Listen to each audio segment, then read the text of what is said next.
Whew. I haven't started yet. I almost start my greeting. Hold on a little bit. Okay, everything started. And let me share the stream a little bit. Okay. Not yet, not yet. I almost end the stream. I almost end the YouTube stream.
Yay, Bob Tricks is here.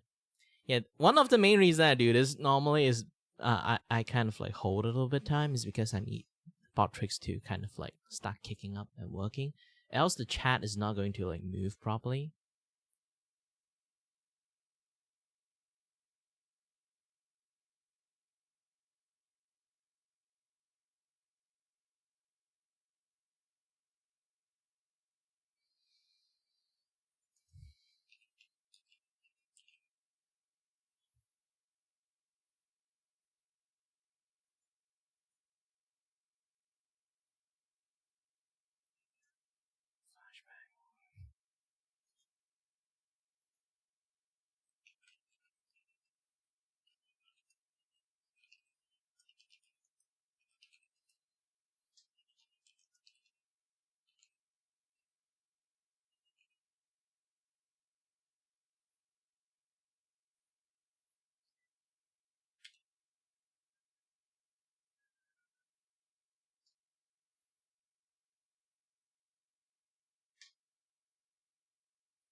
Okay, since I'm going to watch that stuff, it's best to give them a little bit of shout out promotion and stuff.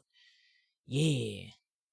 So now, if you guys are still new here, if you didn't know this particular part about me, I am normally going to watch some things while drawing. This is a good way to help my vertigo, kind of like suppress my vertigo stuff and the ringing in my ears to keep my brain busy, because as more I kind of like go, I learn that my issues is not exactly stem from my ear organ giving my brain the ringing and the vertigo. Is more like there's something disrupting the informations going to my brain, and that disruptions has caused like an imprint of like ringing in my brain. So it's something like mentally, but also physically causing it too. It's because my blood vessel is a little bit too long, and then it's like tangled up with my ear nervous systems. So I keep hearing my heartbeat in the weirdest way. It's not like hearing my heartbeat, it's more like feeling my heartbeat, like in the back of my head. So it's really, really difficult. Yeah, this is why like sometimes the doctors like not really good at explaining. They always ask you the question, can you hear your own heartbeat? I can't hear my own heartbeat. So I was so honestly saying that I never hear my heartbeat, but I can definitely feel my heartbeat. But yeah. There's so much things that I still have to like try to go on. I'll be trying my best. Either way. Hello there everyone. My name is Kirivaku and I'm your host, and your voice here to entertain you and may not have no idea what I'm doing and watch some Warhammer stuff while at it. So, we watch Vulcan stuff. On my personal time, I did watch Magnus, Ferris Magnus or Magnus Ferris. I keep calling him Magnus Ferris for some reasons. But yeah, like there's a lot more like Warhammer stuff that exists that everyone need to kind of like do listen about it or learn about it. Especially when you guys like got into Warhammer because of Space Marine 2. There's a lot more few things you guys can read. There's so many things about like the things they have been features for so long. I do want to look a little bit at the Eldari stuff, but you know what? No go, because there's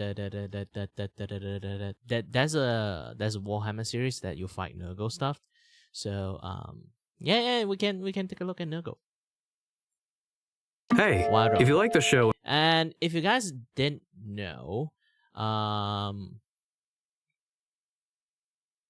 do know who I'm don't know who I'm drawing.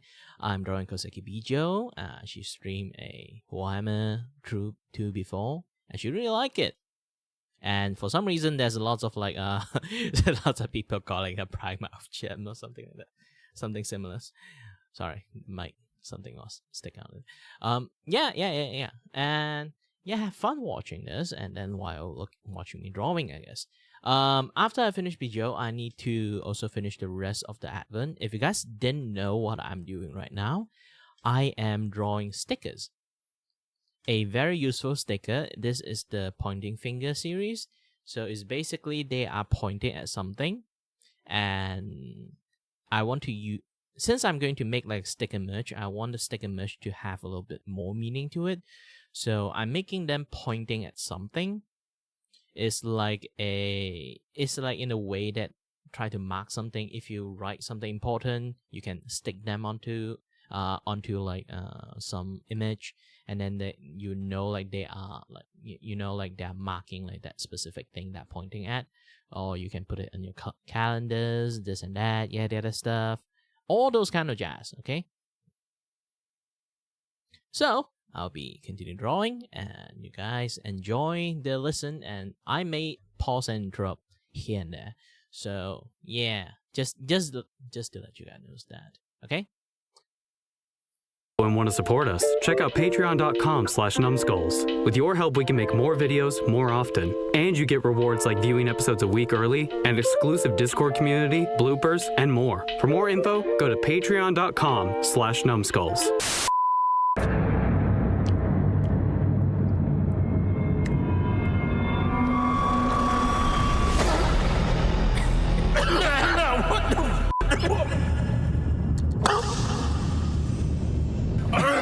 Oh, shit.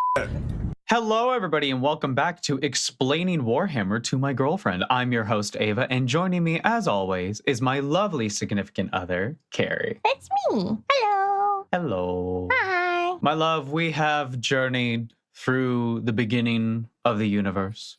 We have talked about Necrons. We have talked about Eldari, and we have covered only half of the Chaos Gods. We still have 2 left. We have discussed Khorne and his never-ending conquest. We have discussed Slaanesh and her constant need for excess. And now today, we are talking about Nurgle. Nurgle. Papa Nurgle, our boy, our lovely grandpa, the Plague Father, the Lord of Pestilence, the Fly Lord, and much, much more. Nurgle is the god of disease, decay, death, and rebirth. Okay, but look at him. No, he is. He is a good, precious boy. We love him. He did Lord of Heaven a nice full tummy. Which I guess that's actually Slaanesh, but he looked like it. We'll talk more about his physical appearance in just a moment. So, Nurgle is the creator of all sicknesses and plague across the history of the universe. Black Plague, that was Nurgle. Common Cold, Nurgle. Any disease you can think of, any common sickness, anything, that was Nurgle. He created that, and then he bestowed it upon the universe. Why? As a gift, as a little treat.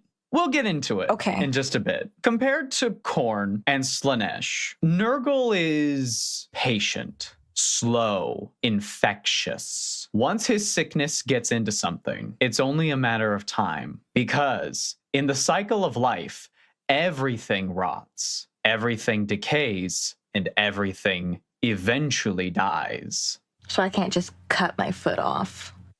It's not like... Well, then that foot will become fertilizer for new life to be reborn. Nurgle is a big, big believer in the cycle of life. Right. He believes in life, growth, into death, into decay, which breeds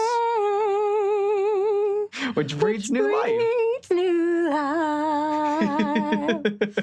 Why do I feel like shit?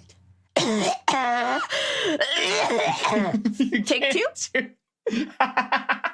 No, they just have to take your audio and they'll like artificially extend it for no reason. What? Oh, do you not know about that? Artificially extend it? Yeah, so in the Circle of Life, in the like Lion King one remake, note where they for some... I they know. just extended it for like an extra second. I've watched the video. For some reason. Oh, yeah. Remember? It's not good. I was trying to hit on you, and you decided we were going to watch a 3.5 hour. Don't make fun of me. You decided rather than... Don't make fun of me. Slaanesh activities, we were going to watch an in-depth critique of the decisions musically and directorially between the original Lion King classic and the remake and the live action version. Yeah, live action. Listen, I really like John Oliver, especially because I'm British. Yeah. And even I'm like, it's not great. Let's just forget that happened. Anyways, so Nurgle's all about like rotting and decay and death and stuff. Yeah. Now that sounds pretty bad. Not great. But Nurgle's actually the nicest chaos god. He actually, because he resembles, well, he loves life in all forms, whether it be decayed or rotting, or if something's even dead, he still loves it because that's the cycle of life. Right. And so because of that, he holds no malice in his heart and genuinely believes his poxes to be gifts to be bestowed onto his followers and wants to share these gifts with the universe. Now, often his followers praise him as a grandfather or papa or so on and so forth, because Papa that's how Tops. affectionate not Daddy Tops. Daddy Tops. Oh my Not Daddy God. Tops. Not Daddy Tops. Oh, Jenny, why? No, they often refer to him as like grandpa. There's actually Oh, geez, there's a great unclean one named Uncle Frunkle. a great unclean one. I've been to those conventions. We'll talk about great unclean ones here in just a Uncle minute. Frunkle? Uncle Frunkle. He must know Pickle Snickle. His followers praise him as a grandfather because that's how affectionate they feel towards him. Right. And vice versa. Nurgle cares so deeply Right. for his followers, be they demons or mortals, big or small, they are all his children. And he loves them unconditionally. The flies are also hearts. I love it. True. That is I worked Nurgle hard propaganda to then. make it artistic. Oh, Yeah. very good. Nurgle's body is a bloated, rotting mass of flesh and ooze. Adorned on his head are large tree branch-like horns. He has like a lot of a nature aesthetic going on. yeah. Some say that Nurgle's actually the embodiment of nature. I'm getting because, like again, Oogie that Boogie cycle. Man, but like crossed with the Lord of the Forest from Princess Mononoke. Like in the I see it. weirdest headcanon. I'm also like in my mind attributing like a cute, glowy Lord of the Mountain color scheme from Breath of the Wild. I think that could be cool. Well, like imagine that, but like these guys, but like rather than like rot and shit, it's like they're like mushrooms and like as if you made them all out of wood or something. I don't know. That would be super cool. Like no. That's a cool Ant idea. ones that I would like. Not so down with the pus. You're more down with the nature aesthetic of Nurgle rather than the rot and decay. I and have stuff. been raised That's understandable. in the beautiful mythical land that is British Columbia. I know not of not. Detroit. There is simply nature, the land and sea, sky above, life below. I guess I just don't like the idea of purposefully making beings that experience their bodies sick. I don't. Well, I don't we'll see get the into that. appeal, bro. I don't know why this is a good thing. We'll talk about that. Okay. Often, Nurgle is depicted sitting above a large cauldron, creating all manners of disease and sickness as little Nurglings hang from his body, watching their grandfather work. Diseases from Nurgle can be so potent and so infectious that they can affect Necrons. You don't have to be like biomass in order to get sick from Nurgle. If it can get sick, he'll find a way to make it get sick. In fact, the Novak dynasty actually dealt with a epidemic after they fought a couple of Nurgle's boys. From what I read up on, they seem to be fine now. I don't know if they are still sick. Who knows? The followers of Nurgle are often mortals who wish to escape death, pain, or just want to survive. Nurgle sees the suffering of these mortals and wants to relieve them of all their pain. And so they undergo an intense and painful transformation, but after all is said and done, they feel no pain anymore. No emotional pain, no physical pain. They just have happiness in their hearts. And they want to share this happiness like, hey, I know it hurts. I know. But afterward, dude, it's going to be like, you're not going to feel anything but happiness. And they want to share that So with do the they rest of the galaxy. These just take out people's amygdalas. Not quite. It's literally like they undergo, if we Whatever wanna talk happened to about the Yennefer. Oh, cycle. dear studios, please stop randomly putting in traumatic Gynecological imagery into everything. It is unnecessary to your storyline, and I keep fainting. I think like House of Dragons has like 7 scenes. it's not good. It's not great. Stop it. If we want to get technical, Nurgle is essentially taking you to the next stage of the cycle. Okay. The cycle of life and death and rebirth. You die, technically. Yes. And you are reborn as this, albeit very awful, sick-looking creature, but you're now like happy forever. What? Okay, so you don't is it feel any you? pain. Like it is your consciousness, not like. Yeah. Okay. It's basically like resurrection. I understand what you're saying. he basically get whether it's a blessing or some kind of like change or like whatever. It seems that you no longer are burdened by pain, the negative parts of life. Yeah, you don't have to worry about death or pain or anything, or even sadness, because now you're just happy forever. It sounds like he's just figured out the actual like perfect antidepressants is what it is. Yeah. Now the side effects of those antidepressants is that you're like horribly like gross and coughing all the time. But I you're sometimes fine with it. just like, start sweating for no reason. Nurgle's getting into you. He's like, So it's time to talk about the demons of Nurgle. Now, like all of the followers of Nurgle, the demons of Nurgle also don't really feel any pain. They are happy all the time, and they also have a crippling fear of death. But they don't have to worry about that, because demons, when they die, they just go back to the warp. They're like on a respawn timer until they get sent back to the mortal realm. There, like nomming everyone? That's only for Eldari. Oh, she's got a favorite. That's for mortal souls. Oh, I see. Okay. Yeah. Nurgle actually has a lot more demons than we have ever talked about, so we're going to have to sort of get through quite a few. Oh, okay. First Smash or up. pass. No, that's not this video. No. You know what? All of Nurgle's demons, pass, hard pass. That's probably hard pass on all of them. So first up, we have Nurglings. Right. Nurglings are adorable.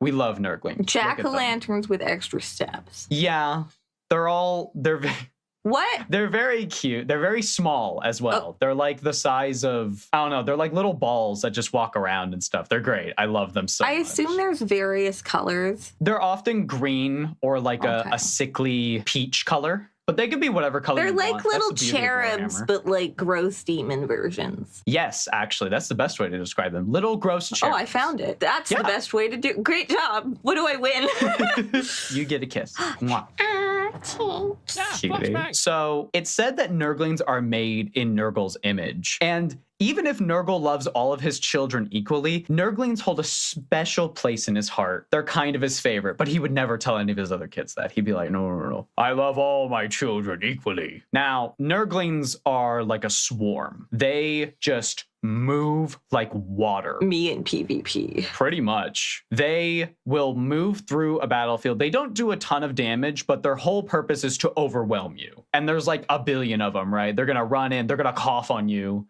They don't even care about like actually like getting you to like perish or anything. No, they just want to like spread the disease and the gifts and stuff. And that's all they really care about. And they're just they're gonna scramble away. Anti-vaxxers. But they are not the soldiers of Nurgle's army. I would not consider them soldiers. What I would consider the soldiers of Nurgle's army are these guys. Oh no. Plague bearers. Right. So sometimes plague bearers ride on these giant mounts called plague toads. So they like hop around. Or they're on these gigantic flies and they like go through battlefields like launching like stink magic at people. Oh yeah, of course. Rude. They're spreading Nurgle's gifts. Okay. Do not judge. You're not. This is not. I have a feeling Nurgle's not going to be my guy. Nah.